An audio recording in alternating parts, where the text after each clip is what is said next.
Good evening. This meeting has been called to order. Please rise for the Pledge of Allegiance. I pledge allegiance to the flag of the United States of America and to the republic for which it stands, one nation, under God, indivisible, with liberty and justice for all.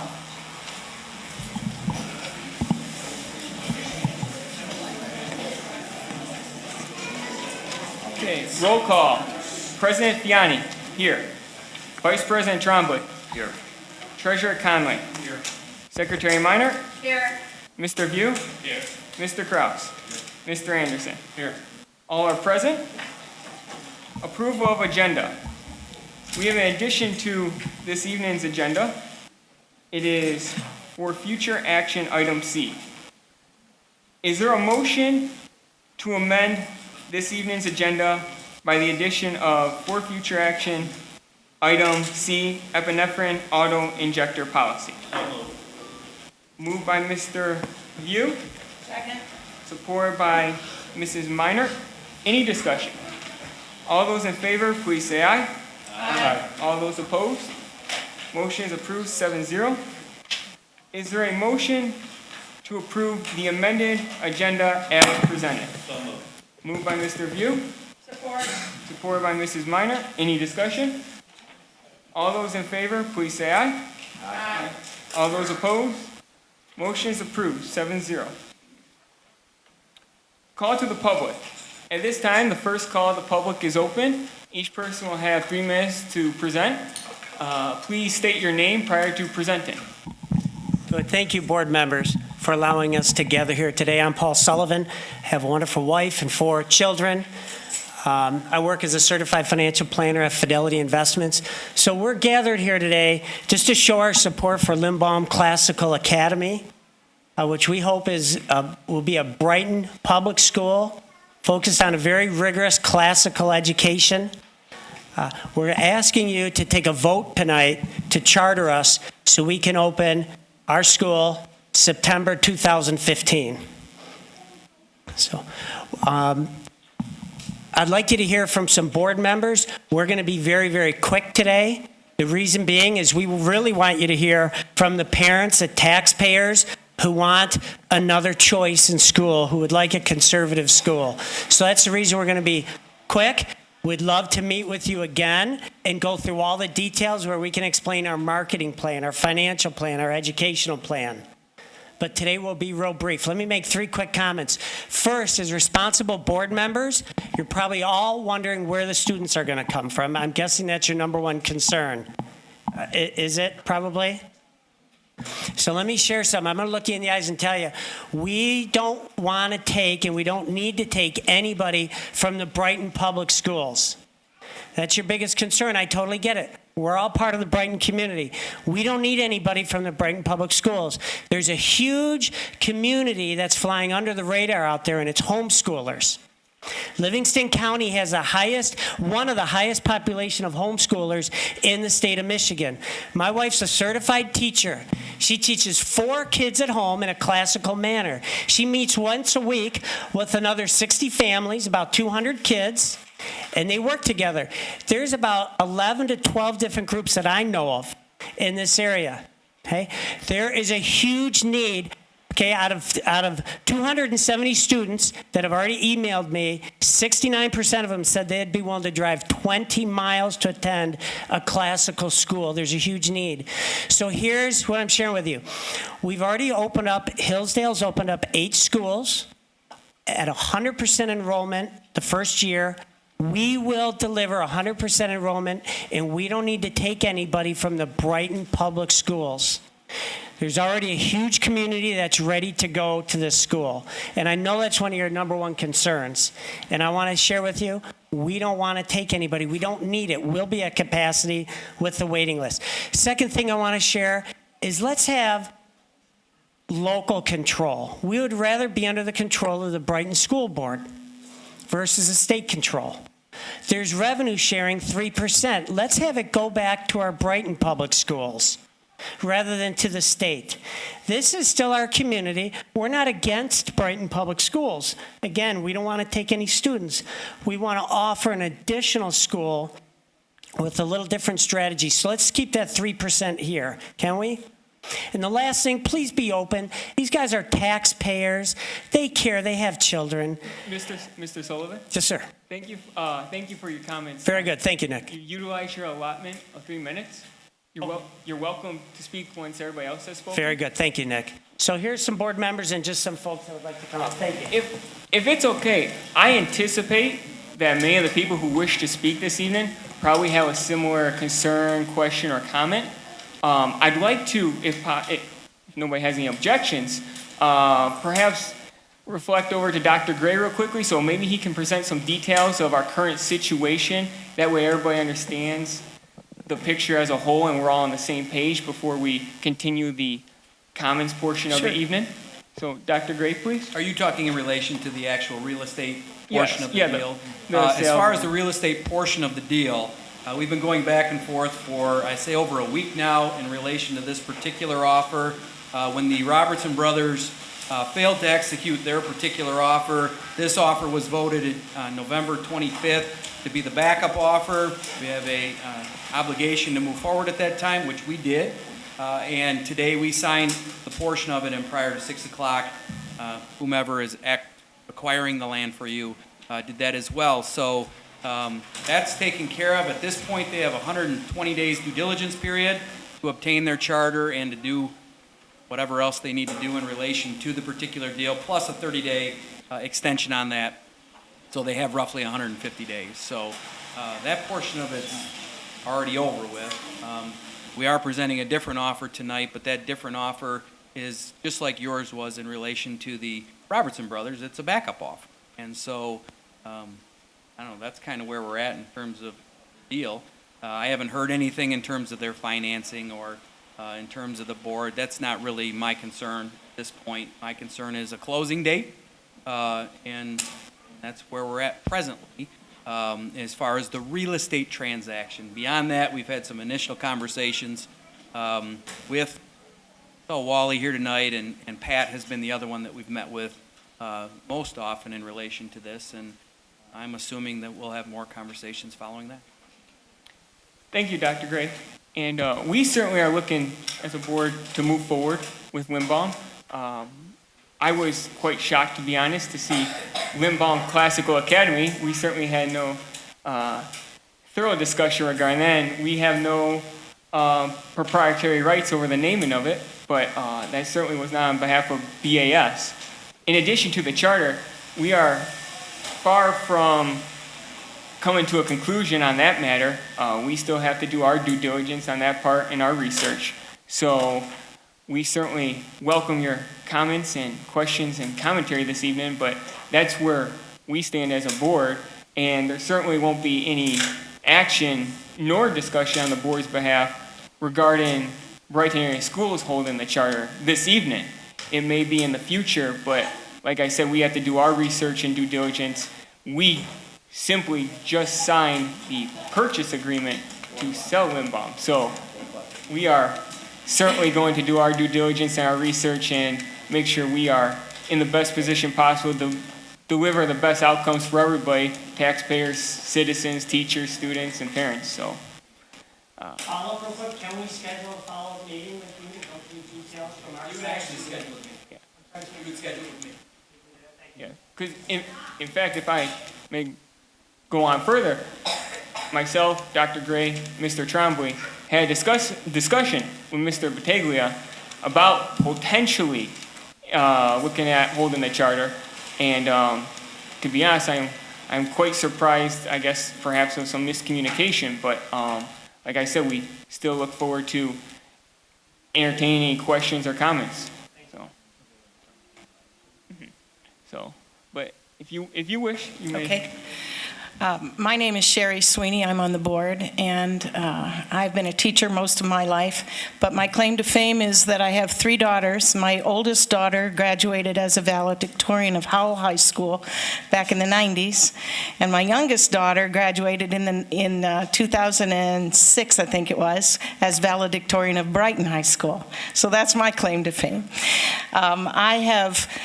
I went to Kent State University for my education, which is supposed to be a good teaching school, but I will tell you that my high school education, which was a public school in Ohio, it was not a classical academy, but I had a lot of teaching that was very similar to what you would get in a classical school, and it is from that I have drawn a lot for my own teaching, still to this day. So I value that kind of an education. I've always wanted to teach in that kind of a school, even if I didn't even know there was such a thing. So, Ma'am, I apologize for interrupting you. At this time, at the call of the public, typically the presenter speaks to the board. Oh, sorry. To addressing the audience. Okay.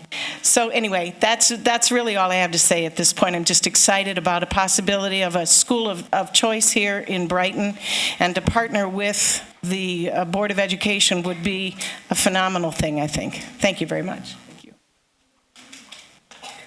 Hello, I'm Corey Moranti. I am a 14-year veteran public school teacher in a local school district.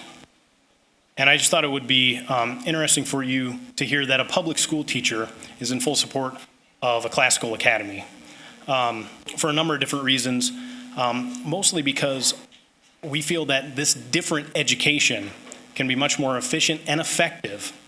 And we can see that the support that we have would fill a school. We understand the risk that that Brighton Public School would take.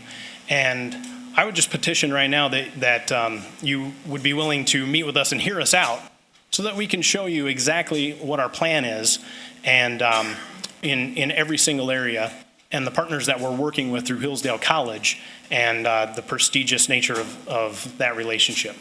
And so I hope to look forward to meeting with you again very soon. Thank you. Thank you.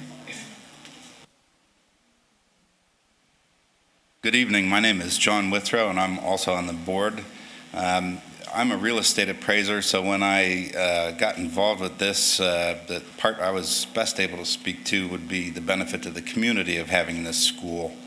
The school's been sitting vacant for 3 to 4 years, and as such, it's not generating any activity in terms of education or business.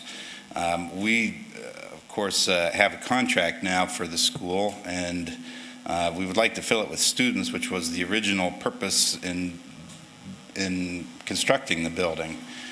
We would like to do this in conjunction with an authorization from the Brighton School District. We think we can have a mutually beneficial relationship. The first, which was previously mentioned, was that the 3% fee that comes from the state would accrue to the Brighton School District, 3% of the cash flow. The other thing is we'd like to work with Brighton School to perhaps overlap on some academic and athletic programs. We think that we would benefit by Brighton's expertise, and yet perhaps if we were renting fields and paying for placements of athletes, we could generate additional revenue to the school district. The other aspect of this is I think this school could be a great enhancement to the community by increasing the tax base.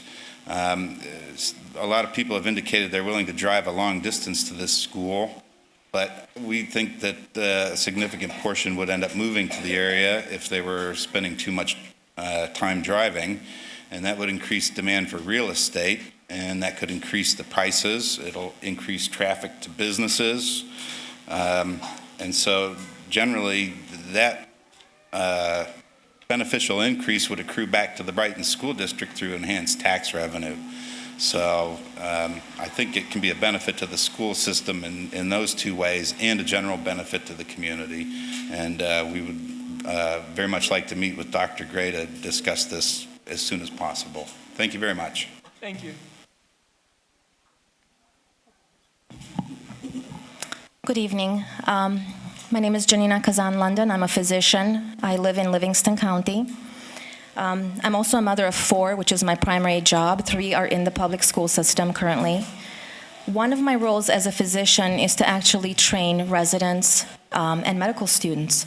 So I'm seeing the adult population coming to me, and unfortunately for the past 10 years of teaching, I've seen a significant deterioration in the quality of the adult learner that enters our facilities for teaching. Most of the adult students show significant lack in their abilities to actually evaluate the increasingly complex scenarios and to assimilate the advanced observations into an assessment, a diagnosis, a plan of action. Makes my job very difficult. The serious deficiencies, which I think is even worse and more concerning, is the lack of moral virtues. I find that caring, compassion, and cooperation are actually usually present in these adult learners.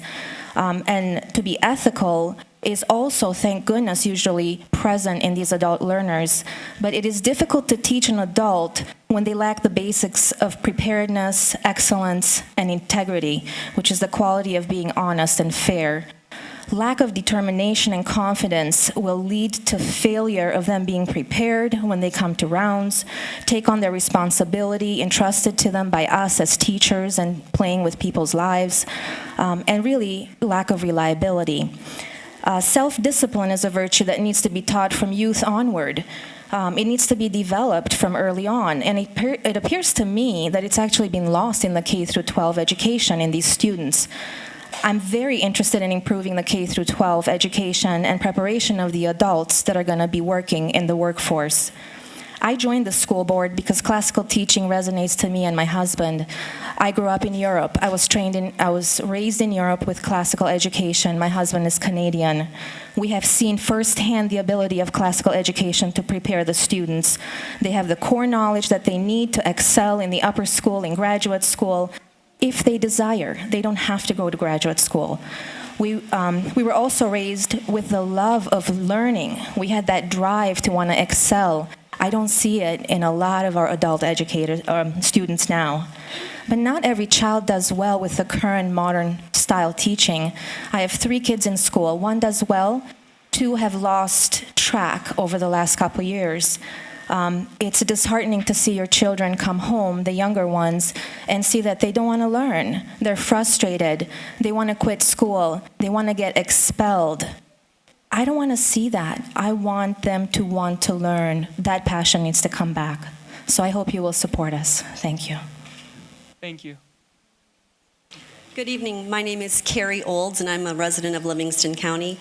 I am, like most people in this room, and I'm sure like all of you, very interested in providing my child with the best education possible. And I think in order to do that, I need to have options.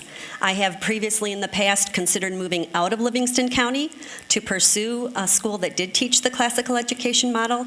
So I'm very enthusiastic that this model could come to Livingston County. Professionally, I'm in the human resources field, so I hire people and see the kind of writing and speaking ability that people coming into the workforce or moving around in the workforce have. And I can definitely see the lack of proper English grammar, spelling, ability to be coherent, writing. So I'm very enthusiastic and hope that you will seriously consider chartering this school. Thank you. Thank you. Hi, my name is Valerie Ringette. I'm here as a mom, the mom of these 2 beautiful girls in the front row. My children currently attend a private school. With this classical academy, we would take them from the private school to the academy. Thank you. Thank you. Good evening. My name is Sarah Brown.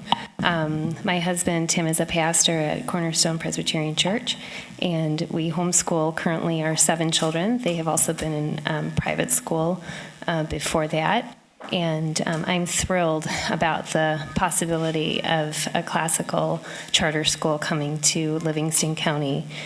We currently classically educate at home, and I believe very strongly that one of the most foundational things that our community needs and our nation needs is people of integrity and virtue who love goodness and truth and will pursue those things and a life of integrity, and among many other things that classical education provides, those are some of its greatest strengths that it brings to students, as well as just an incredibly excellent education in all spheres. They really focus on teaching the tools, the skills of learning, so that a student can go into the world and apply the tools of learning to any subject. It's incredibly diverse and is not limiting by any means. So I'm very excited about that, and I hope you'll consider it. Thank you. My name is Geraldine Sovereign Bodker. I've lived in Brighton since 1990. I've raised 2 children here in your school system, and they did very well. I'm also a business owner in Brighton Township. I'm affiliated with the board. They won't let me be a member because I'm Canadian. Something about citizenship, I don't know. But anyway, before today, I collected 100 letters of support, and today I collected an additional maybe 50 or so. So what I want to point out is that we would like to partner with you. We'd like to be on the same side of the table. We think we can offer an alternative that would not be in competition with you, but would add an alternative to other parents and students who aren't having their needs met already in Brighton. Thank you. Thank you. Good evening. My name is Fred Manuel, and unlike most of you, or nearly all of you, I don't live in Brighton. However, I'm here to tell you that anecdotally from some of the comments here, we have a daughter and a son-in-law who live in Oakland County, and they said if a school opens here that Hillsdale College is behind, that they will put a for sale sign in their yard and move to Brighton. Because they want that kind of education so desperately, and it's rare to find. Finally, again anecdotally, I happen to have a classical liberal arts education, and the myth is that if you have that kind of education that it's not practical. Nothing could be further from the truth. My advanced degree is in English literature, specializing in 19th century British novels. I ended up being the CEO of a very large company and retired from that a few years back. No one expects that from someone who is an English literature major, but it can happen because of the roots and what you learn in a classical education. Thank you. Thank you. Hi, my name is Mary Batcheldor. I'm a veterinarian and I live in the city of Howell. I homeschool my youngest at this time. I'm a product of heavily weighted classical education in a private sector, and I would really like to have this classical education for my son in this area. Thank you. Thank you. Hi, good evening. My name is Jonathan Morgan. My wife and I homeschool 4 kids currently. One, the oldest, is currently at Mercy. I just wanted to voice my support for classical education. I worked for 26 years for what's now Fiat Chrysler Automotive. I spent a lot of time developing and training the leaders for our company in the future, and I can say that there's definitely a trend of young leaders who've had their education, classical education, emerging as those that we choose. So I hope you'll support the initiative. Thanks. Thank you. Hi, my name is Julie Brumley. I'm a homeschooling mom of 4 children. My oldest is in Catholic school. We came from Catholic school because I don't think that even most Catholic schools are giving a classical education anymore. I live up in Linden. I have a very small homeschool group of maybe 15 to 20 families in the Linden and Fenton area. We have 40 to 50 kids between us. And I know of 40 kids that would enroll tomorrow if the school were opened. I pulled my kids out of Catholic school, my younger ones, 2 years ago. Just very quickly, my son left in 3rd grade. He was reading at a 3rd grade level. He is plowing through the classics like Moby Dick and Shakespeare and Watership Down this summer faster than I can check them out of the library. He's surpassed me in Latin to the point where I need to enroll in some kind of an online class this year. So I would really appreciate your consideration of opening this school. Thank you. Thank you. Hello, my name is Alicia Paulina. I'm a homeschool mom of 2. Previously, they were enrolled in a private Christian school, but I have recently withdrew them and have been doing the classical education myself and would love the opportunity to be able to send my children to a classical education school here in Brighton. Thank you. Thank you. My name is Heather Kuhn. I'm a resident of Brighton for about 20-some years. I have a 3-year-old, a 13-year-old, and a 16-year-old. My 13-year-old was in Brighton through 3rd grade, had to take her out. My 16-year-old was in Brighton through 8th grade, had to take him out of Brighton schools. They are now in private schools. For my 3-year-old, I would love to enroll her in this school when she becomes of age. This is exactly what she needs. I would have loved this for my 13 and 16-year-old. Every child is different. They don't learn for what Brighton has to offer, or my son doesn't even, he's in video. So he doesn't even do what he's going to school for at the private school. So every child is different, and this would offer a great classical education of what us 40-sums, 50-sums grew up with. This is what we're searching for, we're needing. There's also only 2 K through 12 schools in Brighton. That's Brighton High, and that's Charles Stockwell. This would give another opportunity for more children to go to another school and have a different education other than the other 2 that are there, because Charles Stockwell is not the same than Brighton schools. So please, please, please consider this. The public is really needing this right now. We need something different. Thank you. Thank you. Good evening. My name is Mike Swaggerty, and I'm a degreed engineer, and I work in the automotive industry. My wife is a trained school teacher, and she decided that we would have our 4 children. We decided together that we would bring our 4 children home, and we would homeschool them. And a couple of years ago, I didn't know of classical education. I was familiar with what the schooling that I had. I had, both public and private education. But after reviewing the classical model and watching how my children have flourished, my oldest is 9, my youngest is 3. My 3rd son is in kindergarten, and right now I'm watching him read at a 1st and 2nd grade level due to in no small part, I think, in some of the methods that the classical model does, especially the memorization and even the Latin, which at first I thought was maybe a little silly. But I watched them grow, I watched them learn, and I watched how they really have flourished in that model. And so we're also part of a co-op that has maybe 20 or 25 families, and it's just started new this year, and it was full immediately. And I know that many of them would love an opportunity to have their children in a school-type setting where they could learn in this method. And so we're really excited about it, and we hope that you guys would vote in this way for us. Thank you. Thank you. Hello, my name is Elizabeth Kazan. I'm from Romania. I came 30 years ago. I'm a grandma with 8 kids, grandkids. And I'm very happy because finally somebody came with the idea to start a classic school. I was in Romania last year, and I asked a couple of teenagers, do you want to come in America to continue your education? Everybody rejected. They said no.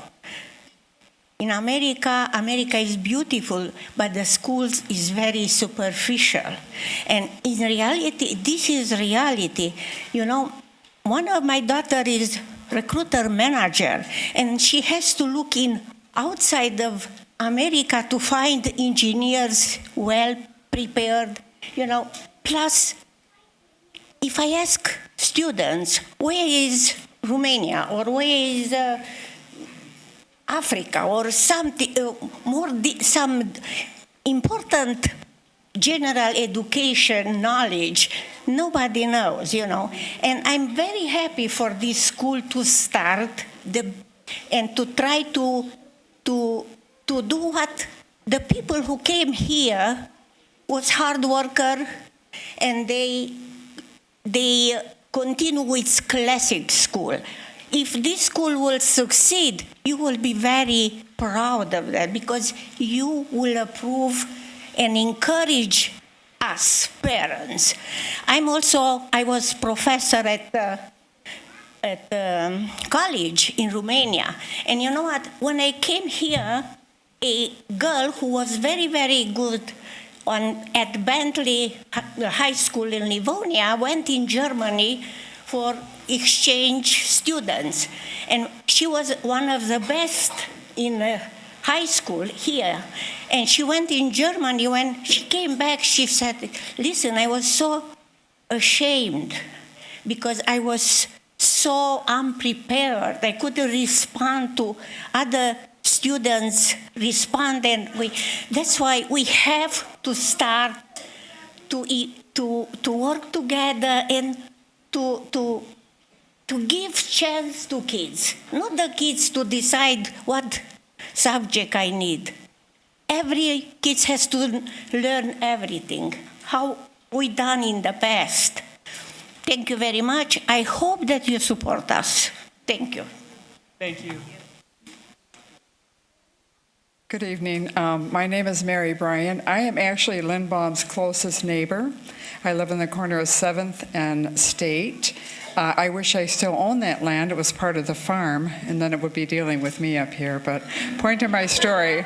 My husband and I have been married 32 years and have lived in that house the whole time, raised our children, 4 of them, who are 25 to 30. I still refer to them as children.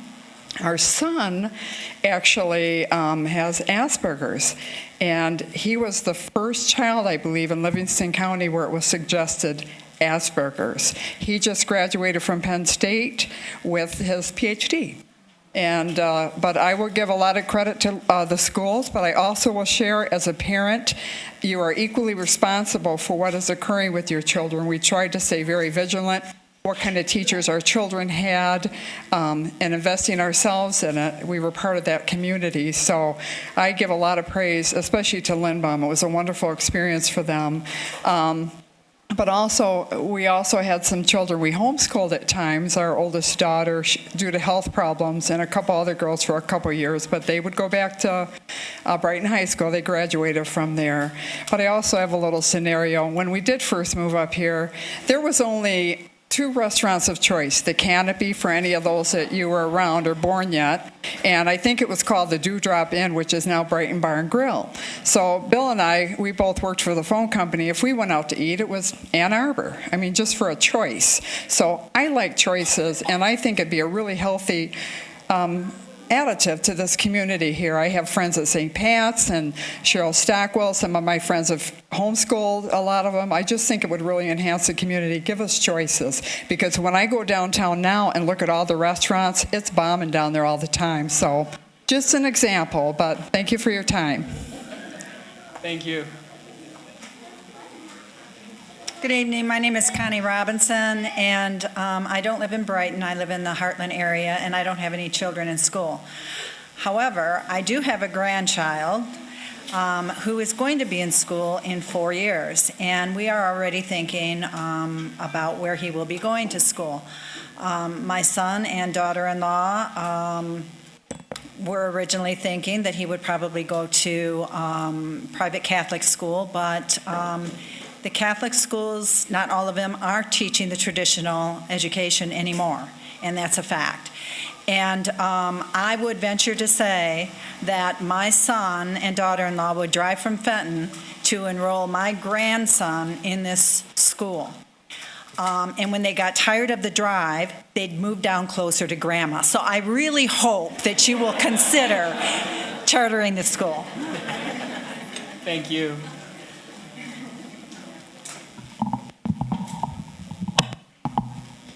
Hello, I'm Dave Chesney. I live at 5245 Milroy Lane.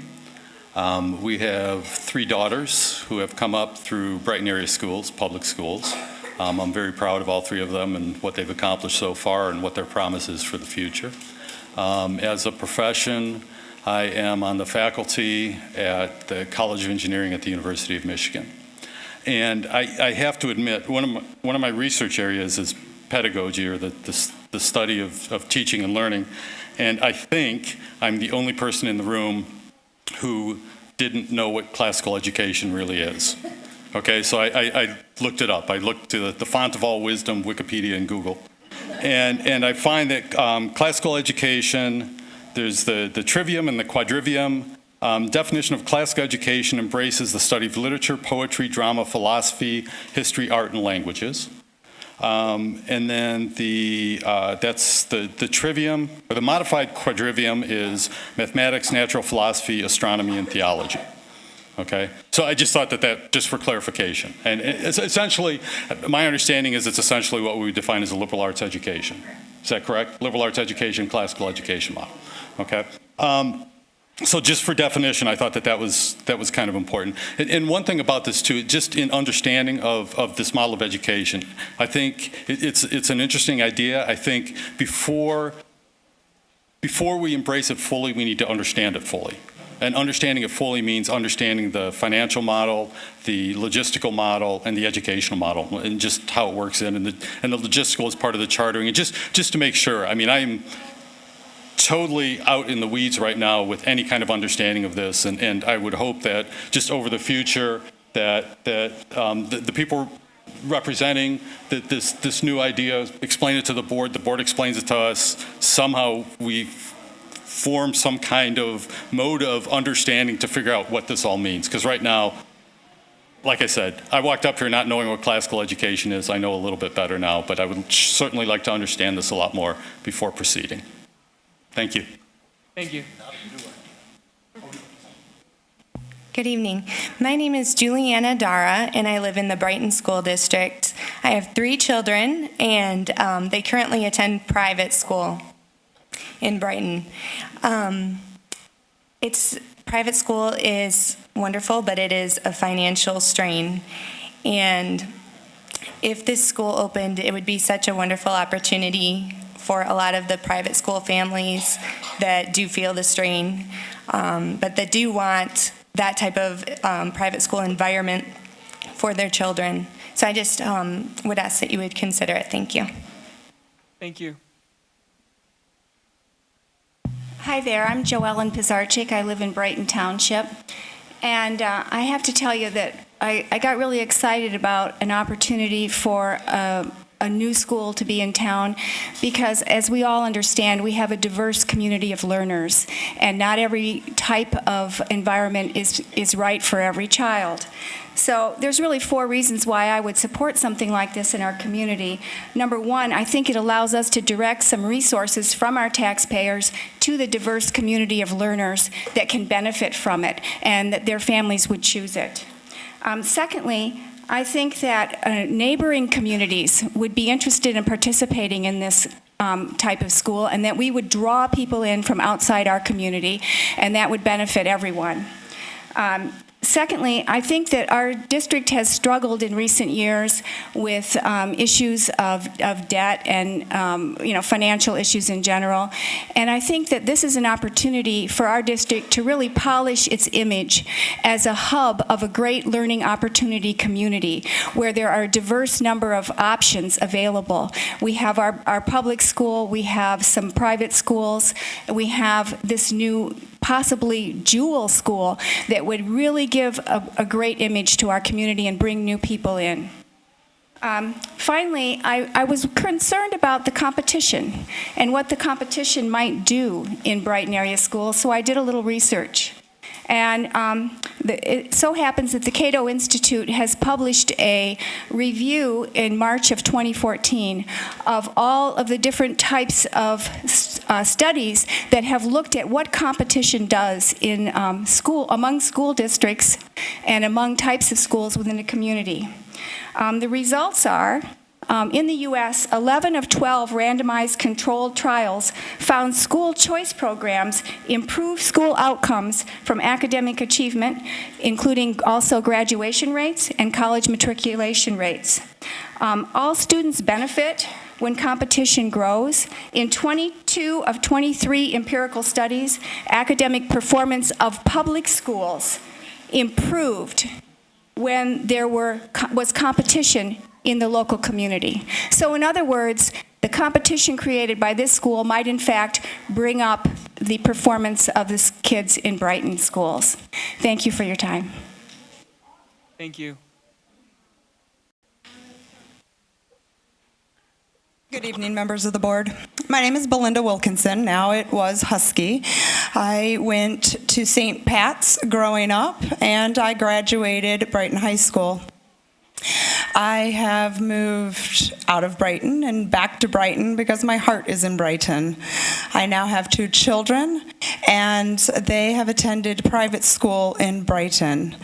It has saddened me to see where my alma mater has taken the level of education. It has saddened me that I have enrolled my oldest, who will be going into 8th grade, with a school of choice in Heartland. It breaks my heart that my child or children would not have the opportunity to be bulldogs, and that I would have to send them to a different school. Brighton is very competitive when it comes to sports, and we love our bulldogs, and to think of sending them someplace else, it really weighs heavy on me. I would ask you to consider the charter school and look at it not as a threat. Brighton has always been used to be held higher to a standard of level of education that people across the state looked to. When I was younger, Brighton was very small. It was because of the level of education that they got that caused it to grow. Now people are moving out because that level has dropped. I myself have enrolled my child in a school of choice. I would so very much love to bring my children back to my alma mater city and have them graduate in the Brighton schools as a bulldog or as a member of the new charter school, so that they can say that they did graduate from Brighton schools, just like I did. I'm very proud to say that I graduated here, and I would like that tradition to continue with my children. I would like you to consider not to be threatened by, but to see this amazing opportunity that you're faced with, the decision to be able to have other school districts look at the Brighton schools again and say, wow, what are they doing over there? Like, they're really locked on again, and that is something to be proud of. So I would ask you to please consider all of the children that you'd be able to bring back to the Brighton schools, mine included. Thank you. Thank you. You were very polite. I just want to say thank you. I know this was maybe off agenda, and I don't know protocols, so I'm sorry, but thank you. You were very respectful to let everybody speak, and it took, I think, more time than you anticipated, so thank you, folks. I don't know what's protocol. Can you tell us if we can meet again, or we would love to have a private meeting just to go into some of the details that I think you're asking for? What I would recommend is Dr. Gray? Yes. Okay, very good, Dr. sir. Gray. Very And good, thank you. Dr. Gray would be the best person for ACA or Mr. Battaglia to contact in all matters regarding the situation. Okay, so we'll have... He would be your point. We'll man have on Pat behalf give you a of call. the district. Thank you very much. You were very respectful. Thank you. Thank you. Very much. Thank you for attending. Thank you. Hi there, Ellen Lafferty, employee of Brighton Area Schools, BEA president, taxpayer of Brighton Area Schools in Brighton, City of Brighton. My big question tonight is, it hasn't been covered, and Dr. Gray, you mentioned you signed a a purchase agreement tonight. I hope you cover the terms of that agreement tonight. No matter who comes into this school, I'd like to hear the financial terms, and I hope they're talked about tonight. I understand a second offer is going to be discussed as well. I heard the 120 days plus the 30 days additional. We're a deficit district, and to quote you, Mr. Fiani, we need to be fiscally responsible. And at the end of the day, we have to pay off the deficit. And so if whatever gets us there, I hope whatever is discussed tonight, it's the financial issue. That, I think, is the key thing. We need to get back on our feet, and that is why the offer is here tonight from this group, and as well as the second offer tonight from another company. But again, as charter schools needs to be transparent, I know this district has always been wonderfully transparent about their finances, and I hope that's going to be discussed in full detail tonight. Thank you. Thank you. Does anybody else wish to speak at this time? The first call to the public is closed. At this time, we have board reports and correspondence. Initially, I would just like to thank everybody for their attendance this evening and for sharing your thoughts, your concerns, and your questions. The board will certainly take everything into consideration as we move forward and proceed. Do any other board members wish to share any board reports or correspondence at this time? Okay. For action items, is there a motion to approve the minutes of July 14th, 2014 as presented? Mr. President, why don't we see who wants to give 5 minutes? At this time, at request of board members, we will be taking a 5-minute recess. If anybody wishes to leave the meeting at this time, they are free to do so. Resume the board meeting.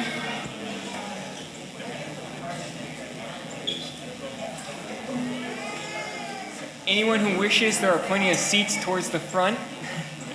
Prime time.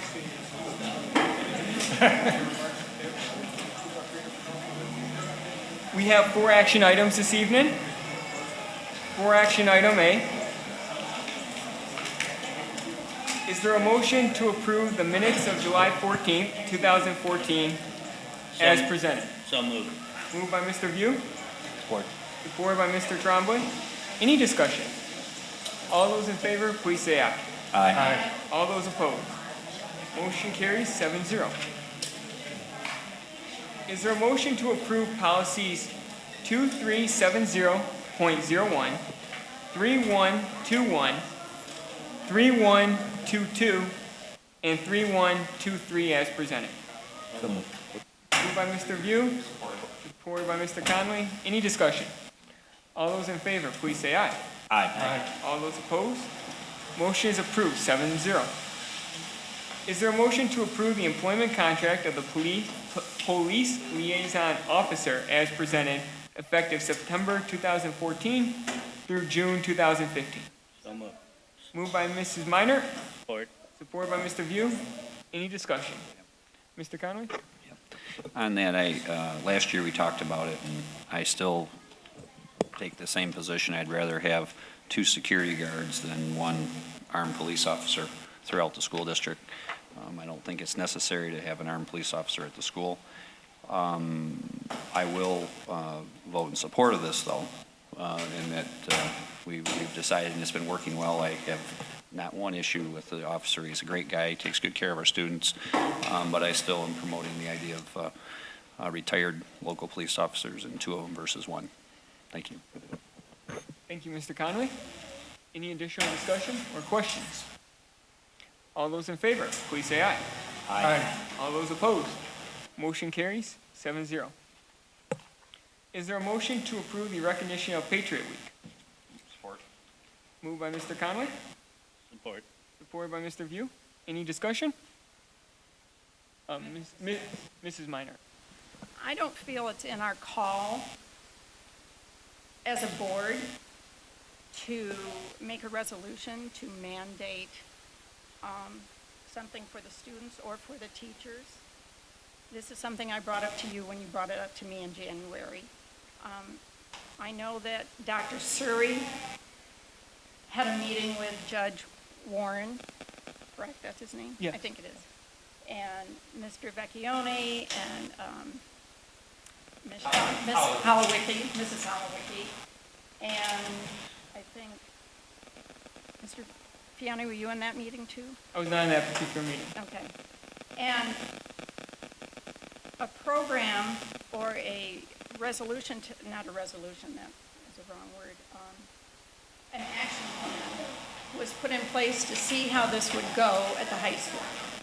But they have not had a chance to do this. I feel it's too early to do this. And I would like to have Dr. Suri have a chance to explore it further. Dr. Suri, do you have any comments or? Well, actually, I do. We just keep in mind that we already are mandated by law to acknowledge in Constitution Day. So and then that's part of Patriot Week. It's at least in the presentation that I was part of. I do think we have a plan at the high school, and as I think I tried to make clear before, our thought was, grassroots is always better, and I want change to be meaningful and not because we have to. And I just really felt like the plan we put in place would honor that. So I'm not, just to be very honest, I'm not sure how it will go over if it's mandated. I actually think that the ideals of it are very, very worthy. So, Would it be accurate to say that you're confident that the plan you've designed will be effective in that gauging whether or not how it will be successful?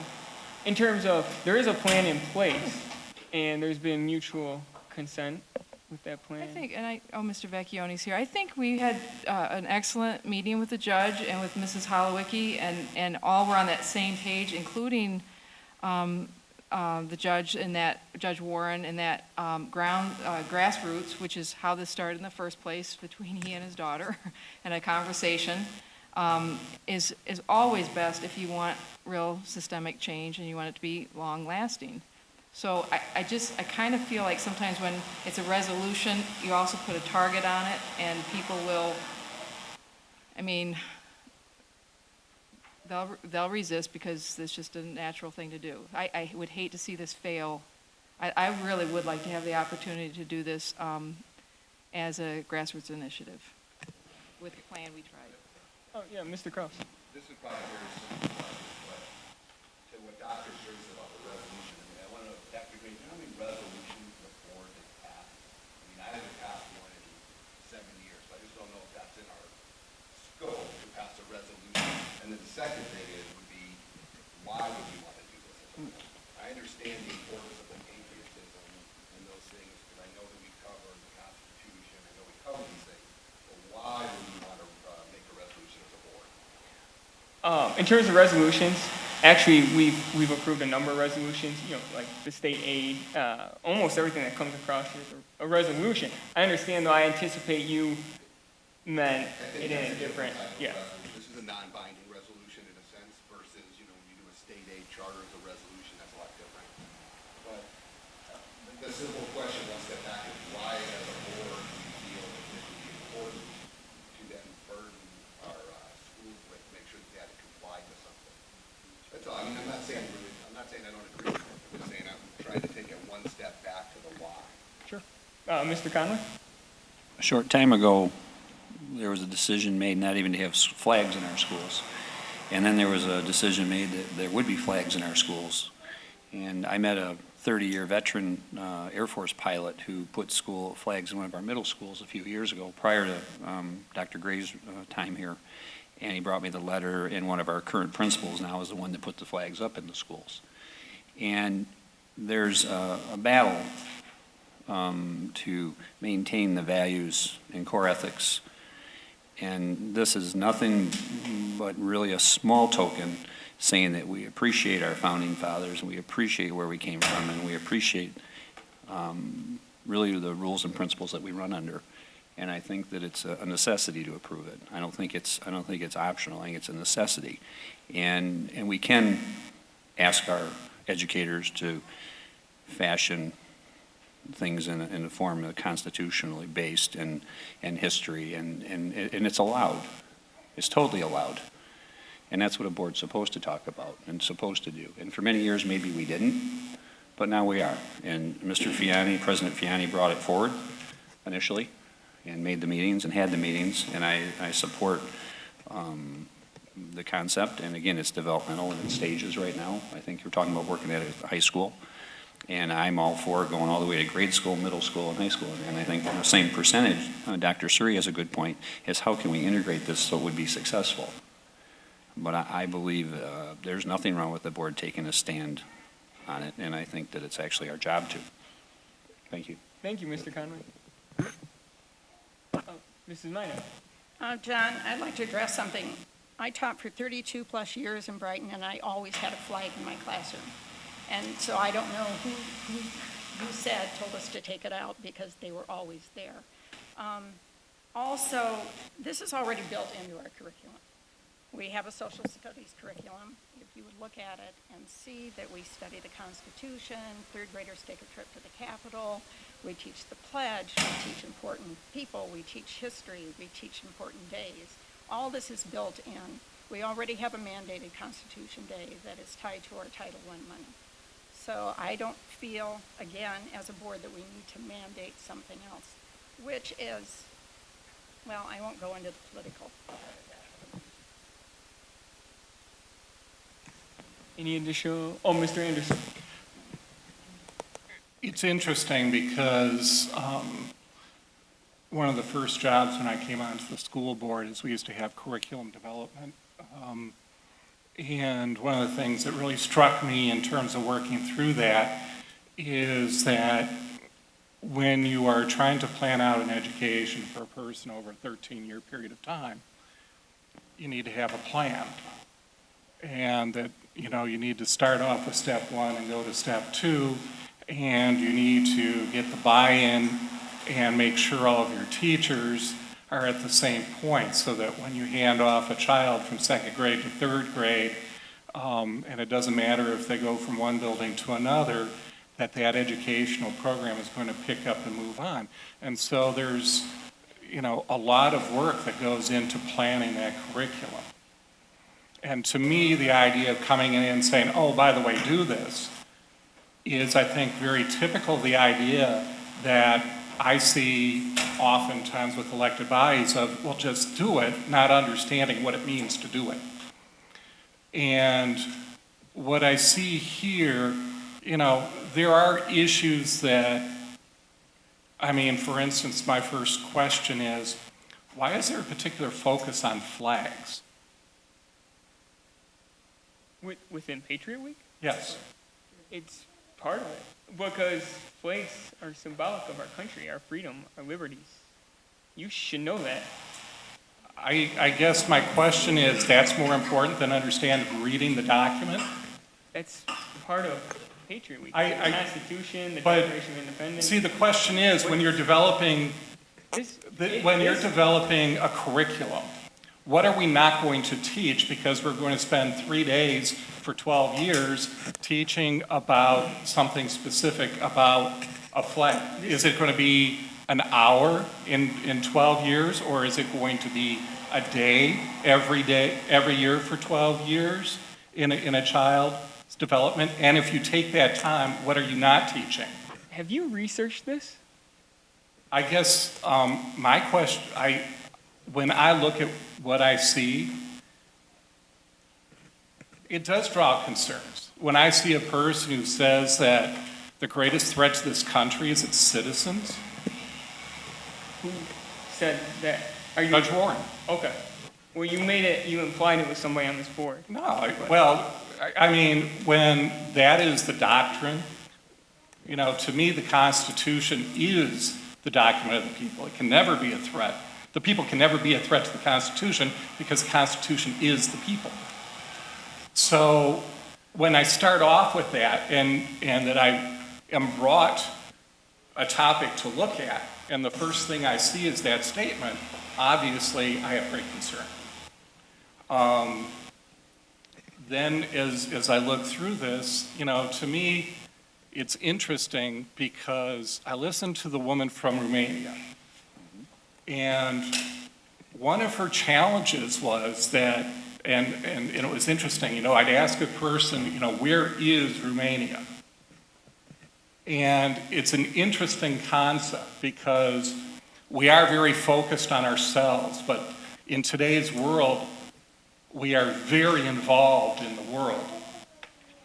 And if we're not teaching about the rest of the world, and if, let's say we put more emphasis on this versus emphasis on the United States and its interplay within the world, we end up with problems because we can't relate to other people, as the woman from Romania suggested. We have problems relating. So I guess my point is that I think it's inappropriate for us to develop curriculum without knowing the impact of what we're going to be taking out of the curriculum in order to do this. I don't think we know what part of our curriculum we already teach. We're not developing curriculum. We simply passed a resolution symbolically acknowledging Patriot Week, which can be celebrated anytime throughout the year, in any fashion, by any... No, we're telling our teaching staff to incorporate more in one particular topic at the expense of something else without even knowing what we're teaching in that particular topic right now. We already teach those items. Thank you very much. That's all I need to know. You're welcome. I think this is not as cynical as you make it out to be. If the Michigan House of Representatives and the Michigan State Senate pass resolutions recognizing it as well. Mr. Trombley? Dr. Gray, what's your take on this? You know, in the meeting that I had a meeting with Judge Warren and Mr. Fiani and Dr. Suri. In the meeting, we talked very briefly at a base level about Patriot Week. Mr. Warren gave kind of a short, I'd call it a presentation, somewhat.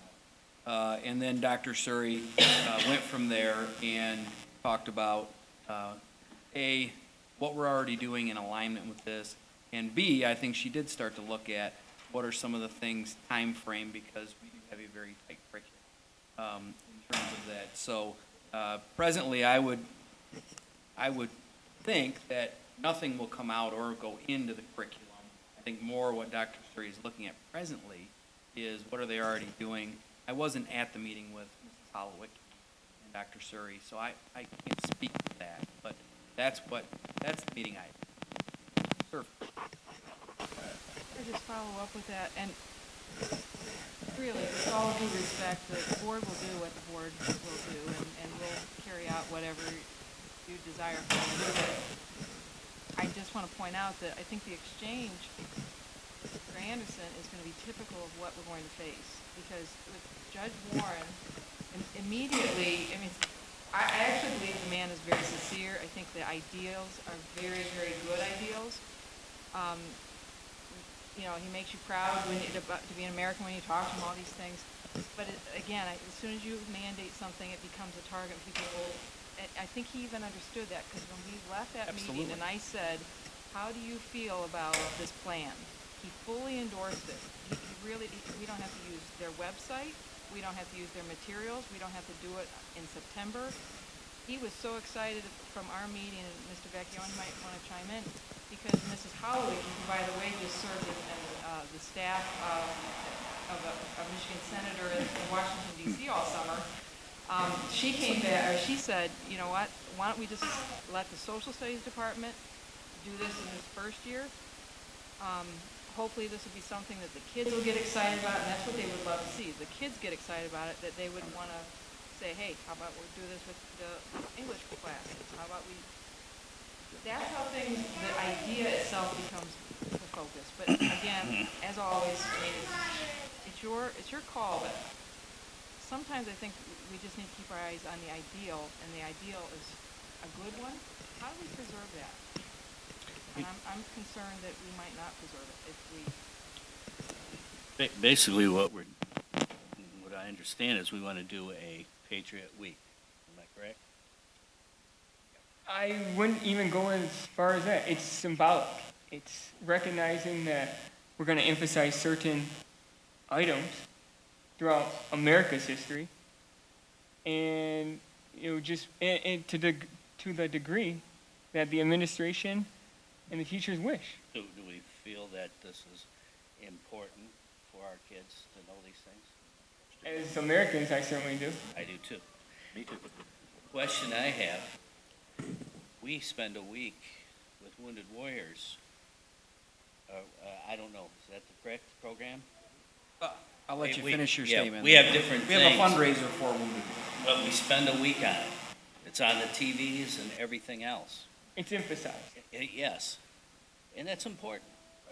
By the kids. It doesn't matter who it's by. It's done, it's done. No. We're the board. The state of Michigan told us that when we went up. I learned a lot when I went up to the state of Michigan, when we were subpoenaed up there to talk about our finances. And 19 years on this board, I always thought my position was certain things, but I found out a lot more. And this is our job. And if the public wants something like this, and the board wants something like this, then we should do it.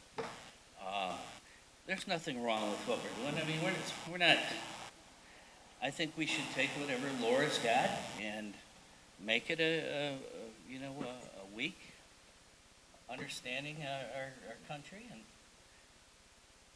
there's absolutely nothing wrong with it. We're making a big deal out of nothing. I can tell you, many people I know would be thrilled that this is happening in this district. I know we always look to compete with the Oakland County schools, seeing that we're one of the top in Livingston County, and a number of them have already passed resolutions to recognize Patriot Week. When I was in school in Brighton 2 years ago, back in the 60s, in history class, we had a week, and we had to memorize the Declaration of Independence. I had to. I mean, that was absolute. And a few other things, Bill of Rights. And that's basically what we're doing here. But we're making sure it's getting done. And I will tell you, I've been here a long time, and I've seen a lot of things disappear in the school district. And this is part of it. The patriotic part of it has disappeared out of this school. And yes, flags were taken down. They were. Because I brought it up to Superintendent, which one? Dr. Gray, help me. But Pernod. And additionally, although it's titled Patriot Week, again, there's a great deal of leeway. It doesn't have to last a full week. It's symbolic. But it doesn't say that here. It says recognition of Patriot Week. Also, the research I've done, I'm sorry, I wasn't looking. This is mine.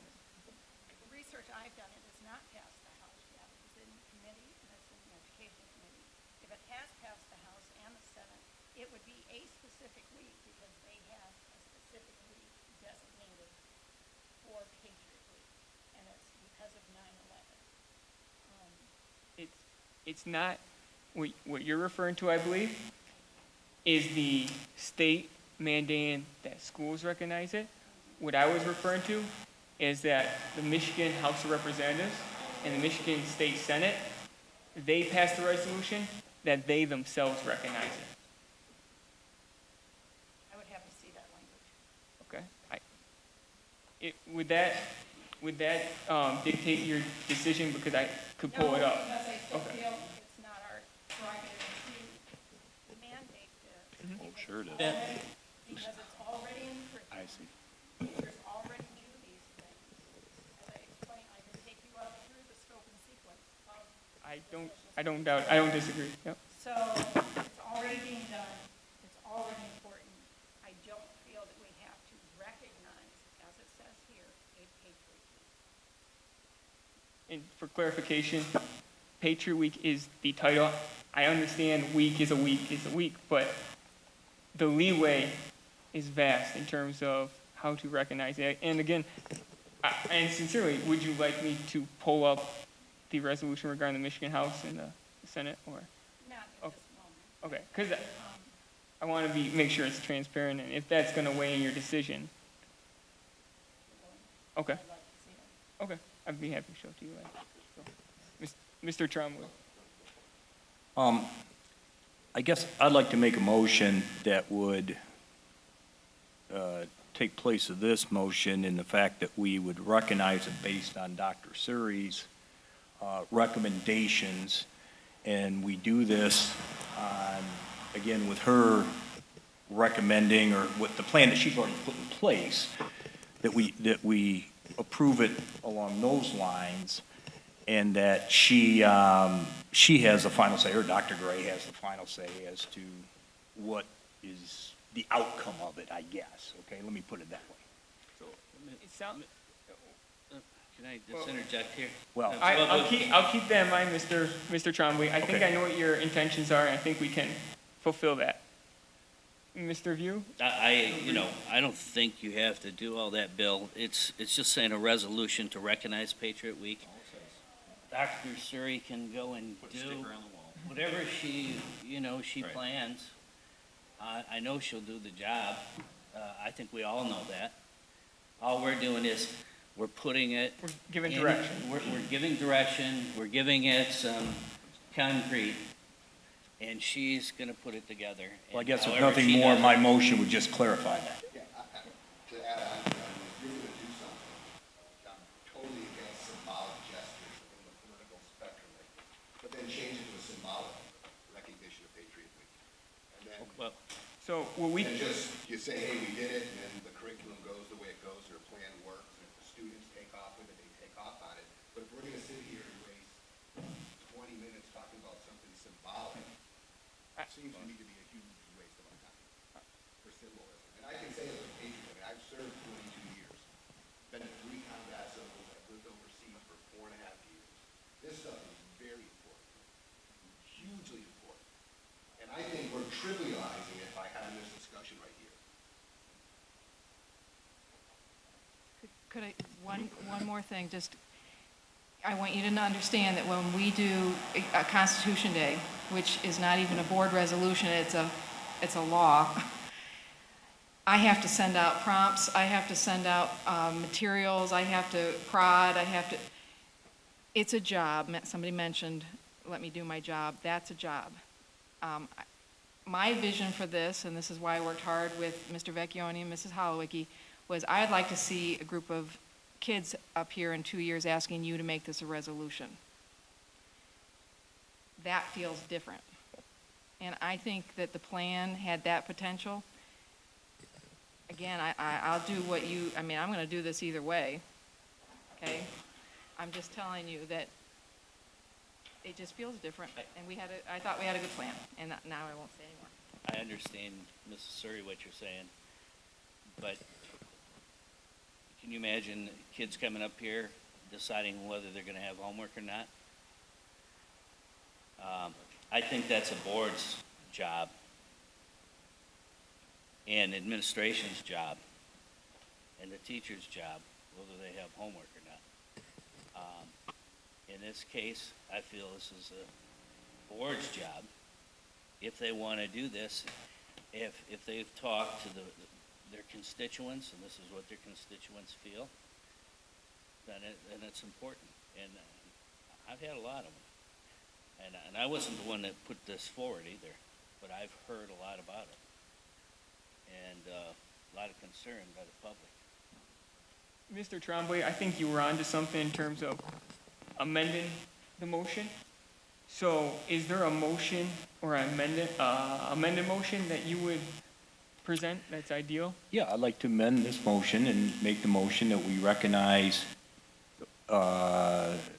Patriot Week, or to approve Patriot Week through Dr. Suri's and Mr. Vecchione's and Mrs. Howicki's program that they've already put in place, or that they've put forward. Would this fulfill, Mr. Trombley, would this sound to approve the recognition of Patriot Week at the discretion of Dr. Gray, Dr. Suri, and Mr. Vecchione? Well, I think Dr. Suri's already put the plans in place. So I would say the plans that she's put in place already, I'd like to recognize those. And Henry and... So, I'll second that. so hypothetically, the motion would be to approve the recognition of Patriot Week with the plans that Dr. Suri and Mr. Vecchione administration has already put in place. So, is there a motion to amend the motion to read, to approve the recognition of Patriot Week? I'm sorry, to amend, sorry, do you have that? To amend? The recognition of Patriot. Yep. To amend, to approve, yeah, to amend the motion of Patriot Week. Let me rephrase this. Is there a motion to amend the motion to read, to approve the recognition of Patriot Week with the plans That the administration has already set forth. Plans that the administration has already put forward? That was your motion, correct? So is there a motion? Okay, moved by Mr. Trombley. Supported by Mr. View. Any discussion on the amendment? All those in favor? I still think we're putting the cart before the horse, because you don't have a specific plan yet, do you? No, shh. But you don't have anything real. We have a plan. Yeah, but it's a very loose plan. Yeah. The social studies department's going to get together and decide how they want to do this year, and see where it goes. Allow the students then to give them feedback, and if it's something they're just gonna repeat, they'll give me feedback, so I'll know what to, I mean, it's a plan of design that we're creating. And I know Mrs. Holloway is committed to leading that for us at the high school. So, any additional discussion regarding amending the motion? Okay. The motion on the table is to amend the motion to read, to approve the recognition of Patriot Week with the plans the administration has already put forward.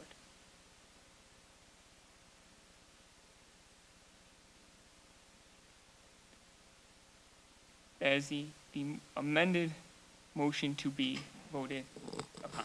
I think the word that's bothering me is recognition. Okay. Because we don't have a Patriot Week yet, it's still in the works. And so if you recognize something and saying it's there, that's great. And I don't think it's fully fleshed out yet to know what that is. And so I think it needs to come back to us at another time. Mr. President? Yes, Mr. View? Yes, we are recognizing it. We didn't say when. We're making it a resolution to recognize it. When Dr. Suri has it ready, it'll be recognized. We're not putting a specific time frame on it.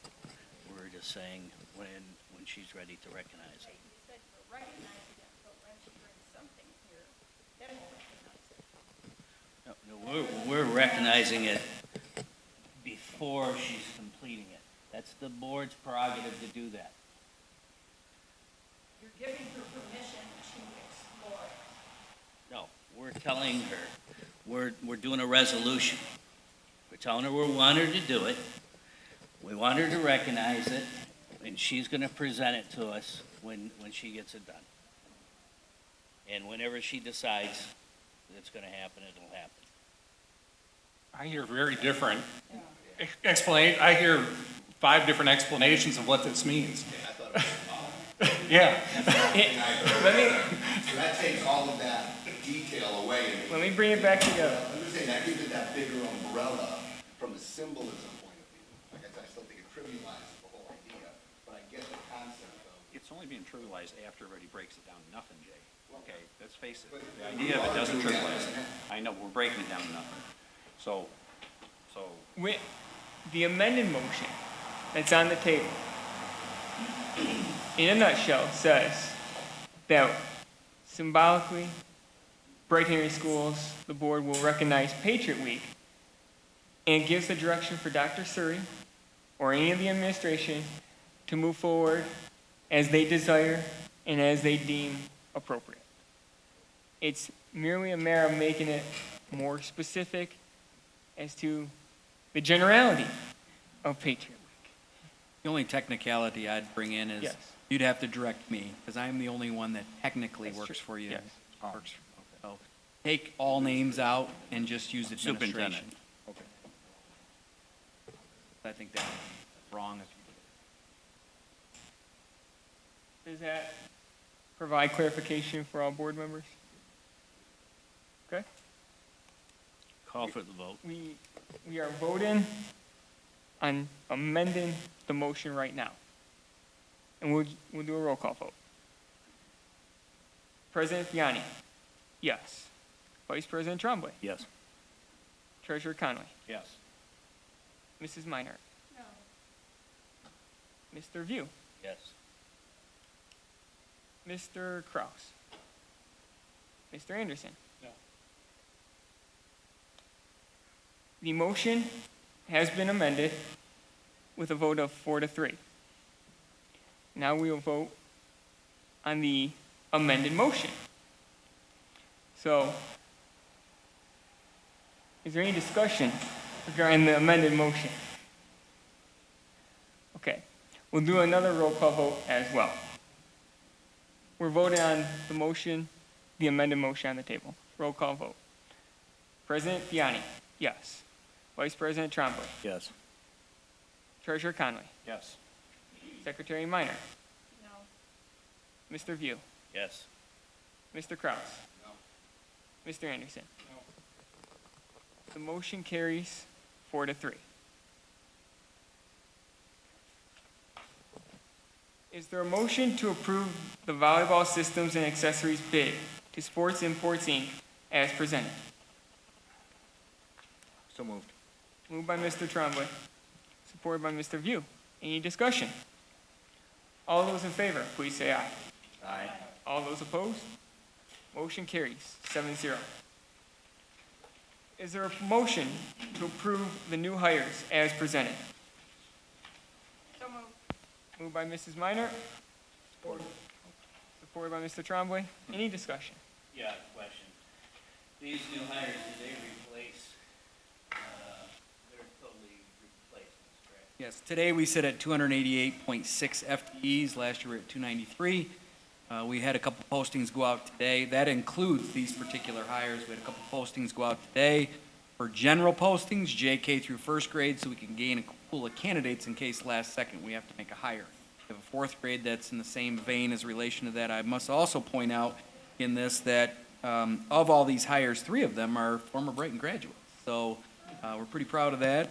Jacqueline noticed Bird, that. Jesse Christner, Jeffrey Hazen are all former graduates. Jacqueline was actually in the leadership class and a graduate the first year I was here. So kind of neat to see them come back and want to be a part of the community. And the rest of them are to replace the .5 media at Horning, because we have a teacher that's going part-time in relation to that particular building and only going to the other one. They share buildings. At this present time, these are replacements. The counselor at the high school was for a retirement. The rest are either retirements or their resignation or leave. Thank you, Dr. Gray. I want to make one other note. Jody Pettit, a counselor at Brighton High School, we are recommending Master's Step Plus 8. She's coming to us with 12 years of experience. It's another one of those positions, like when we looked at choir and some others, that requires a very specific skill set. We feel very fortunate. She's coming to us from Fowlerville, highly, highly regarded counselor in this particular county, and she will be a great addition to that particular staff. And she's bringing 2 kids with her. Offset some. Thank you, Dr. Gray. Any questions or comments? Mr. Conley? Dr. Gray, so in MA step 8, what is that wage? What does that cost? I think it's 60. Another Minus 14. Bringing 2 kids. Sure. Plus another 30 for benefits, right? That's your calculation. He said salary. I just asked for salary. That's fine, thank you. Any additional comments or questions? All those in favor, please say aye. Aye. All those opposed? Motion carries 7-0. Is there a motion to approve the employment of Barbara Keeler, Hawkins Elementary School Principal, as recommended? So moved. Moved by Mrs. Minor, Support. supported by Mr. Tremblay. Any discussion? Dr. Gray, could you just give a little scenario of a parent had called, wanted to know why your daughter's a new principal at Hawkins? Because everybody's dying to be there. Keep rolling them over. So, no, it's been happenstance the last several years. We had a principal there that reorganized 5 years ago. Mr. Yates up at the high school. Then we had Debbie Higgins, and this was during our time of debt reductions, where we reorganized the staff who was there for a year, but was more certified for secondary. So she ended up at Scranton the next year, and then Pat Myers been there for 3 and done a wonderful job transitioning that building. It's ready for new leadership. Barbara Basha is how we know her, is that leadership. We had an extensive interview process. We had a ton of applicants, and it's a highly desirable building and a highly desirable district. And in a couple weeks, when they unembargo the scores, we'll show you why it's highly desirable, because we're the tops in everything in our county and beyond. And so she was very excited. She had another job already with LESA and Washington ISD. Basha was one of the first people I ever met 5 years ago when I moved here, and she was at my interview for the superintendency, and then brought me into a room at the high school and told me what to fix. So I appreciate that from Basha, and now I get to tell her what she's going to fix. So that's a great turnaround. She's already been in the building, even though you haven't hired her yet. She's a dedicated employee, one of the best administrators and educators I've ever seen with data and instruction. So she will be a great next person at Hawkins. And I would also, Miles, answer your question with, I'd rather take great people for 3 or 4 years than a mediocre person for 25. I think that's the mentality we have in this district, and that's why we are at the top in this district, in our county and beyond. Mr. Tremblay. One thing, I think, this is our second new principal that we've hired from outside the district. Mark Wilson was the other one. I would really like to see some type of program that could be possibly developed within the district, so our people have a goal, so when they do get hired, if they want to go to the top, they have an opportunity to do it in the district that they... We've talked about that, and I think that's a great idea. It's kind of a leadership camp. We do offer opportunities through PD for them to do that. There are some around the state that we've signed. We had probably 6 internal candidates sign up for this, but our pool had such veteran administrators. I mean, there wasn't a person that we interviewed that wasn't a veteran administrator, including a 13-year superintendent, former superintendent. So our pool of candidates is very, very good. I think that has to do with our ever-increasing reputation academically and across the board. So every time we post a position, we get the cream of the crop. Basha was the unanimous decision. She is the cream of the crop, but we will continue to work on that. We've been taking the people that we know of that you're speaking of and giving them opportunities within the district. I'm going to find it hard for them to jump right into a principal position, but as we open more assistant principal positions, co-principal positions, I think that would be a more likely opportunity unless they leave the district and come back. And this is a conversation I had with Basha probably 4 years ago, and in that she told me she really wanted to be a principal here. And Brighton isn't a place where people typically cut their teeth. It's a big district, complex district, and it's a very, very high-achieving district.